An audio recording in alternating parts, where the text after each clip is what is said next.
रामकृष्ण हरी माऊली. आजचा विषय आहे आध्यात्मिक गुढीपाडवा. तर अशी ही आपली आनंदाची स्वानंदाची गुढी घेऊन आपल्याला कुठं जायचं आहे. तर संत महात्म्यांच्या भाषेत जर सांगायचं झालं तर तुकाराम महाराज म्हणतात, टाळी वाजवावी गुढी उभारावी, वाट ही चालावी पंढरीची.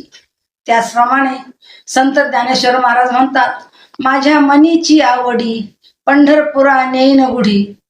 तर संत महात्मे म्हणतात की आपल्याला ही गुढी घेऊन पंढरपूरला जायचे आहे. तर पंढरपूर हे 3 आहेत. पण म्हणाल कोणते 3 पंढरपूर? तर सोलापूर तालुक्यातले जे पंढरपूर आहे की ज्या पंढरपूरला आपण आषाढी कार्तिकीची वारीला जातो. दुसरे जे पंढरपूर आहे ते जेथे कीर्तनाची जागा तेथे पांडुरंग उभा, तेही एक पंढरपूरच आहे. आणि तिसरे जे पंढरपूर आहे की देह ही पंढरी आत्मा पंढरी राव. या आत्मरूप पंढरीला आपल्याला आपली गुढी घेऊन जायचं आहे. तर ती आपल्याला कशी घेऊन जाता येईल?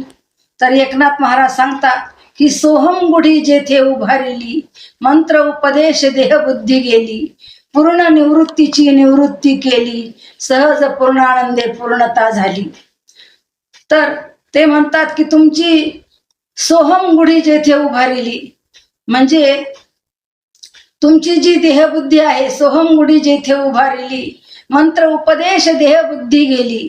तुमची ही जी देहबुद्धी आहे ती संत महात्म्यांच्या उपदेशाने देहबुद्धी जाऊन तुम्हाला सोहम बुद्धी म्हणजे मी देह आहे ही बुद्धी जाऊन जेव्हा तुम्ही मी ब्रह्म आहे या बोधामध्ये तुम्ही याल, तेव्हाच आपण खरी गुढी उभारली असे होईल. आणि या मनुष्य जन्माची कृतकृत्यता त्याच्यातच आहे.